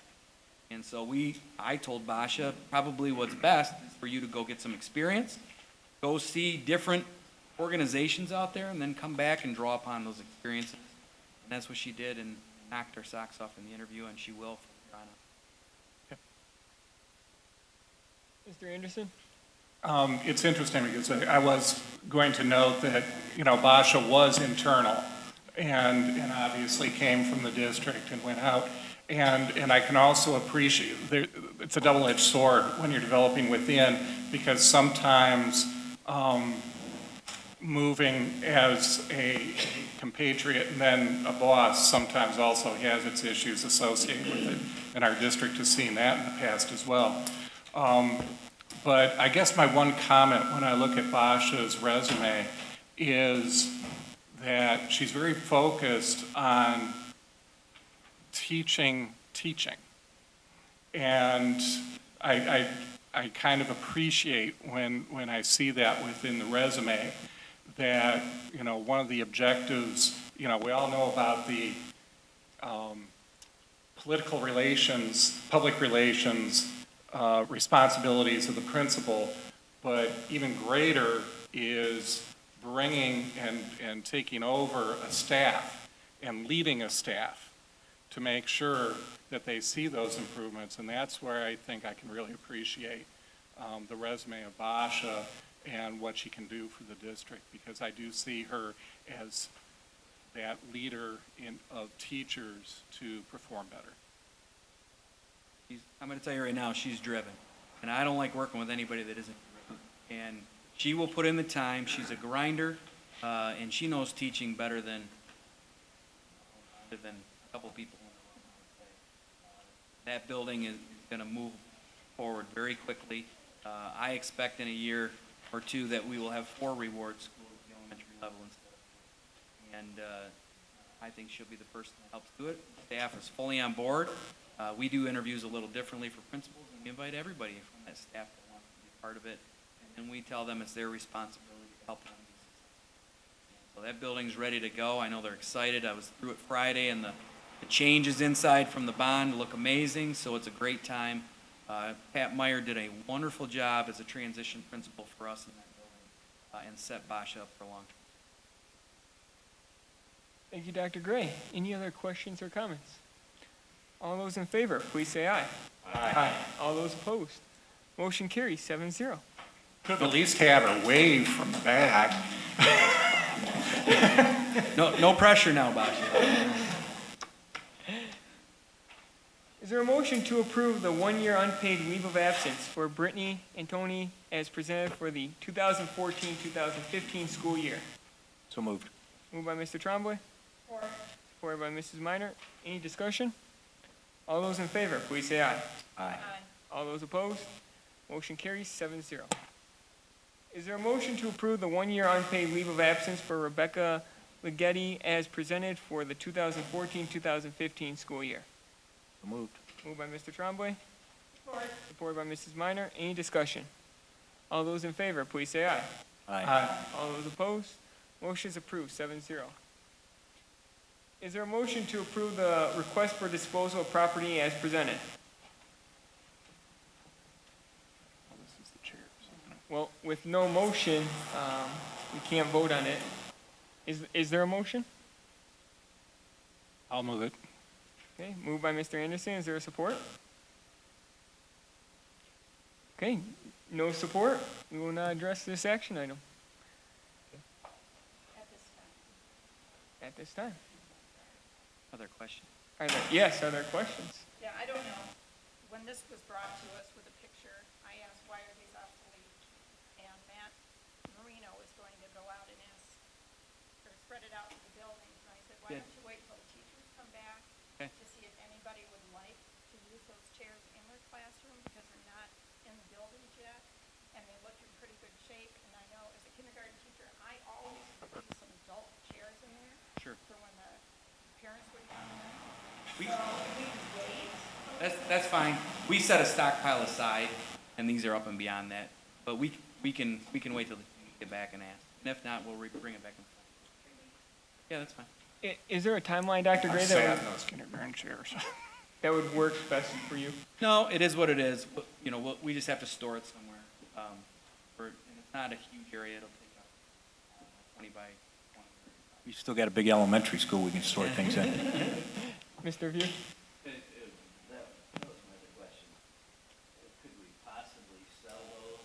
We would be selling them if we were disposing. But I'm selling to maybe shared service schools, or associate with them somehow, or charter school, or We typically, when we send it out to everybody. to see if there's any interest. Presently, we don't have any. But we had one person take about 30 of them, and the rest of them, there was no one. But we can wait. Yeah. Doesn't matter to me. So, that concludes our 4 action items. For future action, Neola policies first reading, Dr. Gray. Most of these are in accordance with legal changes. You can see as you go throughout it, plus they're part of that yellow cheat sheet I've sent you previously. Privacy protections for fully insured group health plans, criminal history record check, that seems to change each year. Non-discrimination, equal employment opportunity, this is the 400 series, we've already done the other ones. Section 504, prohibition against disability discrimination in employment, there were some tweaks in that law. And privacy protection for group health plans, again, is just an extension. You can see the changes, the recommendations that came out of a meeting with myself and our Neola policy group, and in accordance with law. Remember, the bolded stuff is new language. The check marks we make, you'll see our selections that we think are best for the district. These, once again, have Shelley and myself, really our positions as the contact people for these particular items. That's where it's at. Any questions or comments? Student, athlete, academic, and citizenship agreement. I'm trying to get to it. Take your time. Okay, this was given to me by Mr. Thompson. It's to approve as presented for another 2-year duration upon which the document will be reviewed again. Necessary needs. The current agreement has successfully balanced student achievement and responsibility to self and team with appropriate measures of discipline for those instances when student athletes are not meeting the described expectations. These are pieces that we put in place so that when and if a student makes a poor choice and they're an athlete, we have ramifications that are significant enough where hopefully it won't happen. Any questions or comments? For future action item C, epinephrine auto-injector policy. This is a new law. Now all schools and all buildings need to carry a certain number of EpiPens. We have already worked through this with our Nurse Bosley, and we wrote a grant to actually receive the EpiPens. They're fairly expensive in terms of that, and each year you have to get new ones. They only last for a certain amount of time. So these will be housed in each building in our nurses' stations. These will be the generic kinds that would allow for a student having an anaphylactic type reaction to be able to administer the EpiPen. Training is also in process for those people that would respond to these types of situations. It would include administrators, secretaries, and various other people that we would identify as people to train for this. Maybe somebody. Under this, would it be allowable for other kids that had EpiPens that could bring those as well? They do already. They do already, okay. Yeah, so we have a number of kids in our district that might have a peanut allergy, might be allergic to whatever, that carry EpiPens. We're aware of their EpiPens. Most of the time, they either carry it on person, they have it in the office, or they carry it in backpack, or we stage them in different areas of the building. So we do have a population that has EpiPens. This is more of the generic type. If I remember correctly, there was a tragedy that came about that kind of prompted this legislation. There wasn't one available, and a generic one of this matter would have saved that particular student's life. And I think that's where it originated. Probably a good idea. The issue was, how are we going to pay for it? Who do we train and how do we interact? And supposedly, and our administrators have done a good job wrapping their brains. Thank you, Dr. Gray. If anybody wants to be a part of the training, I'll show you how. Just hold your leg out. For information, curriculum and instruction, Dr. Suri. Yes, it's obviously a very busy time in the district with the buildings opening up and still things being ordered out of the curriculum office and arrangements being made for professional development. So it's a very busy time. I did want to comment on, if you don't mind, some of the comments I heard at the call to the public this evening were disturbing for me. I understand how people's perceptions have been challenged in the last so many years. Things have been complicated around here. But I will tell you, on Wednesday, please check the newspapers, listen to the news, because the top to bottom list is going to be unembargoed on Wednesday. Dr. Gray and I both received sneak peeks of that today. I can't violate the embargo, but it's almost worth violating the embargo because there's tons to be really proud of this district. And when Dr. Gray says we're tops, it's not just about the county. And just so you know, when you look at the top to bottom list, you're looking at whatever number a school is assigned means that they are better in terms of achievement than 88% of the schools in the state, and that's public and charter schools included. And it's K-12 all mixed together, so it's not a top to bottom list of high schools versus, it's every school district, every school building in the state. There's a lot to be excited about, and just as a sneak peek, I want you to focus, particularly look for one school that, seriously, I can tell you, I'll just tell you this, Scranton Middle School, when we started the top to bottom list, I believe they were like 72nd, meaning they were better than 70. Percentile. 72% of all the schools in the state, they were better. We were appalled because a lot of our schools were in the mid to top 80s and above. Last year, I believe they were in the upper 80s. I don't have those numbers in front of me. My technology wouldn't cooperate tonight to find that for you. Just look for that number.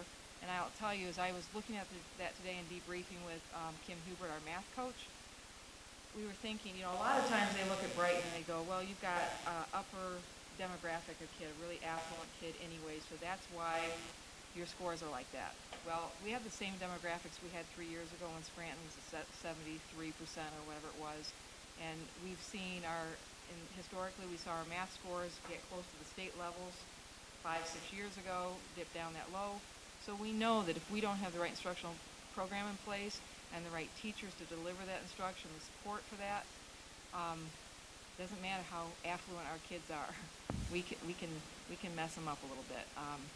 So please look at that data and then remember some of the comments you heard tonight. There's so many things academically for us to be very, very proud of in this district. We're not done. As Dr. Gray says, he might be happy, but he's not satisfied. There's always more to do. So, but take a look for that, and that's Wednesday in the news, please. Thank you, Dr. Suri. Or the free press. Or you could go to the Press in August, or WHMI. I anticipate it's going to be... You won't have to look far down the list. Yeah, I was going to say, it's going to be close to the top from what I think you'll be very... I anticipate. So, Finance, Dr. Gistinger. Yes, nothing but good news here as well. We are putting the finishing touches on the end of the year, and we still are not done, but we have a little ways to go. We are currently tracking within 0.3% to your final approved amended budget, which for those who are checking, that's a 99.7% accuracy. And I am proud to report out that there is no doubt that the district will be on stable financial footing next year, which will do nothing but continue to grow into super solid financial stability as a result of our increased enrollment. It seems that Brighton is the place to be in Livingston County. People are beating our doors down, whether they're coming to us as resident students, whether they're coming to us as schools of choice, or whether they are participating in our largest shared service program in the state that we are offering to our non-public schools. Our buildings have never looked better, and our students are achieving at unprecedented rates. Our enrollment is almost as high as when we were at our peak in Brighton before the decline of school-age children due to a number of factors. And also, we just have a lot to be proud of in Brighton, and so I just wanted to let you know that from the finance perspective, it is all good news. Thank you, Dr. Gistinger. Human Resources, Dr. Gray. Area really heats up this time of year. I mean, it's a real puzzle. Worked very, very hard on staffing, especially the last 5 years, being the sixth. We run really tight. And so the new idea this year to interview the group, I thought was a good one. and so we'll have a pool of candidates ready in case we have to hire due to enrollment. Our office, I feel bad for Star, she hasn't lost it yet, but I'm assuming it's only Monday. There are people just in and out all day long. So that's exciting, but it's also a lot of work. She's done a great job with that. We're pretty set staffing-wise.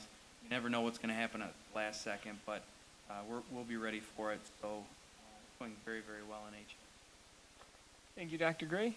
And Superintendent's report. Yeah, we do have a second offer. You have that at place. Have I sent that around yet? I'm sorry, I have it right here. We have a second offer. Let me give you a little history on the sale of Lindbaum. At one time, we closed this about 5 years ago. We sat for a while determining what we were going to do with it. Once we redistricted and realized that we had plenty of capacity long into the future, the board directed me to put it up for sale. We did that. We had some initial interest from a couple different groups, never had an actual offer. Then we got an offer from Robertson Brothers and almost simultaneously from ACA, which was the charter school that we heard from tonight. In terms of that, we've been working on these deals for several years. The Robertson Brothers was about a $1.35 million offer that was for a residential property. They couldn't get some of the money that they needed in relation to a building tear down, and there was some dollar figures that escalated in terms of what they'd have to do in terms of their basements and site plan development that didn't make it economically viable, so they pulled out. That meant after last year, if you remember, November 11th, we brought both offers in front of you, Robertson Brothers and ACA, ranked them, but at that time you did nothing in terms of passing them. It was actually defeated in terms of a motion. Came back on the 25th because you asked me to get some more hard money. If you remember back to the due diligence period, we did that. We brought both offers back to you, and at that time you accepted Robertson Brothers as the A offer with 120 days due diligence with 30 plus in terms of an excess, and then we eventually came back to you because they needed more due diligence in relation to the BEQ testing. That was Robertson. ACA at the time put in a $1.45 million offer, which you accepted as a B offer, which meant if the A fell through, we needed to contact them within a 48-hour period and see if they wanted to work through that particular deal. After Robertson Brothers informed us via a letter, it was my job to go to ACA. We did. They expressed an interest in it, so it went to our attorneys at that time, and the attorneys went back and forth for a couple weeks in relation to indemnification, site plan, all those different things that take place in that offer. Now, the offer wasn't substantively changed from the original offer. That's why that offer still remains intact, and they had the ability to move forward with it because law says there was a meeting of the minds. The meeting of the minds constitutes a decision, and that's why we had to move forward with that particular one. They have 120 days plus a 30 for their due diligence period. That would include closing. So they need to get a charter. We have not had that discussion. We've had brief original discussions about charters with Mr. Battaglia and with a couple other people that were here tonight. If they want to meet and talk about it more, we'll be sure to do that, but obviously no decisions will be made, and we'll make a presentation to you at some point, which the public will be well aware of. If it gets to that point, there are some hurdles that they need to clear in terms of depository money, in terms of other things in relation to their particular contract, that if they don't meet, makes that contract null and void. They are fully aware of that. We had a meeting with them last week, Friday, with our attorney in place, and our attorney was crystal clear in relation to their responsibility to execute this document. If they don't execute this document, the offer you have in front of you tonight is from Granger Corporation Acquisition LCC. It's not actually, you might think Granger, I know that, because Mr. Trombley works for Granger. It's not actually his part of the company. It's a different portion. However, it's close enough that I've asked Mr. Trombley to recuse himself from the discussion and from the decision in terms of that, and he has agreed to do that. I did that as soon as I received this particular document. So I called him, and he was excellent about that. So beyond that, this offer originally was for $1.4 million, and I received an updated offer for $1.46 million. So it's $10,000 more than the ACA group.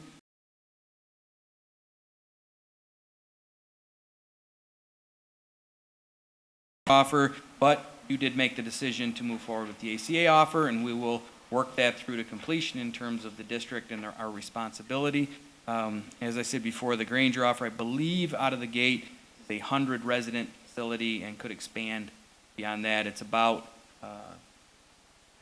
$3.5 million of revenue and 100 jobs or something along those. So there's pluses and minuses to both offers, obviously. What I'm asking for tonight is to do the exact same thing that you did in relation to the ACA offer when we had the Robertson brothers, and let me contact Granger and make this a backup B offer in case ACA is unable to execute their contract. Is there any objection to making the Granger purchase agreement the backup to the ACA offer as we're required to do by law? Doctor, there's a general consensus to move forward and make the Granger agreement, purchase agreement, the backup to. I'll contact them in the morning. Thank you. Mr. Anderson. Have you been talking at all with the city? It was interesting as I was listening to the call to the public that what was one of the things that was striking me in terms of going with a charter school, and in particular emphasis with one that's going to draw from a wider area, is that school is reasonably inaccessible. And Even more interesting than that, there isn't actually a public access to that school. There is no public access to Lindbaum Elementary. So when you come off of Main Street and turn to go to Lindbaum, you are on private property before you go to the public. Those are private roads. So anybody that purchases that property is going to have to work through a situation where they may or may not have access to that particular property, and the city may or may not allow them access to that property, or the neighbors in that particular area may or may not allow them access to that property. But forever, because it was a school and it was the way it was always done, public access was kind of granted, but there is no actual public access to that particular facility. And within the facility, out in the middle of the playground, there's another square that's owned by the city that we've worked through to try to get that deeded over to the school system. So, and that was from 1886 or something like that. It was a long, long time ago. But That's interesting. there are a couple of issues with that. And then obviously, people will have to work through phase one surveys and the environmental issues that have plagued that building. Well, yeah, I mean, there are those issues, but one of the things that was, like I said, striking me is Lindbaum had a considerable number of students that walked, that they drew in from the. You would think that's true, but it's not. Well, but then they also had a considerable number of students that came in on buses. So when we, because I got yelled at this seat 5 years ago when we closed Lindbaum, because one of the arguments was, well, everybody walks there. Yeah. And so we did the research on that, and what we found were that 80 kids walked to Lindbaum. Well, that's higher than I thought. Out of 500 and, at the time, 515, 520-ish. And the rest of them were bused or drop off by parents. Well, and that becomes the issue, that I'm going to guess that maybe we had 25% drop off. I'd say it's higher than that. Typically, we only bus about 50% of our kids, maybe a little bit underneath that, the rest of them are parent drop off. Primarily, very few walkers, because our city just isn't designed with a lot of sidewalks. And so I would say less than 5% walk. I would say closer to 45% are dropped off, and I'd say about 50% are bus. Somewhere around there. Because one of the challenges of that area will be. No parking. None. That's why the busing worked. Because they would, the kids that did ride the bus would get off, and then the buses had to skedaddle out of there because you had a constant stream of parents using that loop. Kind of like we do at Horning and Mulpe. That's why we've redesigned those. That's where we're at. I'll entertain any questions at the pleasure of the board in relation to that property, if there aren't any then. Well, additionally, the two major issues regarding that parcel of land and the private roads, this time are out of our control anyway. So we have no negligence and we have no ability to weigh on that. And the deal we signed today with ACA indemnifies the district from everything. Mm-hmm. So if ACA decides to buy that property, they own it all. We don't have any issues whatsoever related to that property. We are out of it completely. And that would be primarily the same thing with Granger. With Robertson Brothers, we had similar pieces, but there were some intricacies that we had worked on them with to make it a neighborhood. but we have upped our indemnification clauses significantly through True Law Firm and Gordon Van Wieren, and we will have really no liability after we sell it to whomever. I think after Gordon got through with it. Yeah, very scary. Yes. Any additional questions or comments? Okay, at this time we'll move on to the second call of the public. If anybody wishes to speak, please step up to the microphone and state your name, and you will have 3 minutes.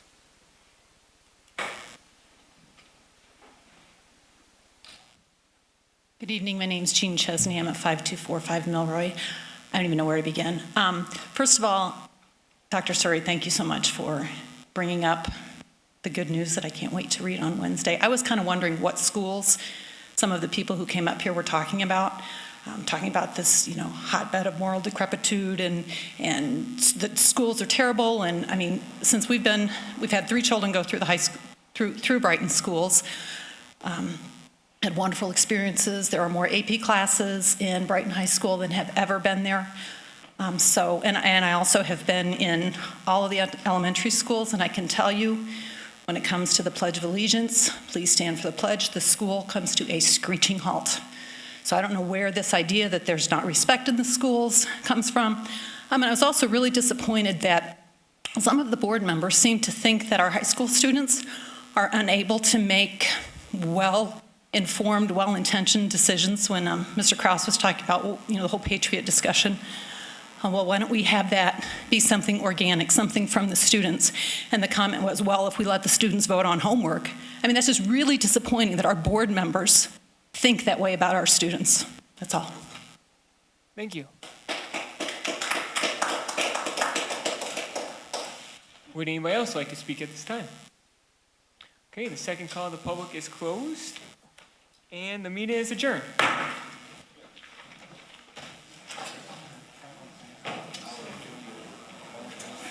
That's because you've done so.